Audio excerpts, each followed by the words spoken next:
सम्बन्ध विच्छेदपछि विष्णु सापकोटाले हटाए सामाजिक सञ्जालबाट एलिनाका फोटा तथा भिडियोहरू। दर्शकबिन चर्चित गायिका एलिना चौहानसँग सम्बन्ध विच्छेदपछि उनका पूर्व श्रीमान विष्णु सापकोटाले सामाजिक सञ्जालबाट एलिनाका फोटो तथा भिडियोहरू हटाएका छन्।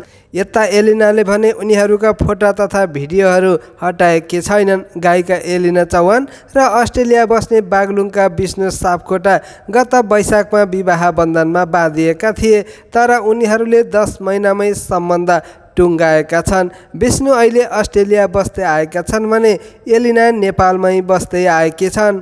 विवाहपछि विष्णुसँगै अस्ट्रेलिया गएकी एलिना केही महिनामै नेपाल फर्किएकी थिइन्। विष्णु सापकोटाले अस्ट्रेलियामा गाएका केही लाइभ दोहोरीहरू यति बेला सामाजिक सञ्जालमा भाइरल भइरहेका छन्। छोड्देऊ कुरा छोडेर जानेको बरु गोत्रा के परो नानीको भन्दै यो रमाइलो दोहोरी उनले प्रस्तुत गरेका छन्।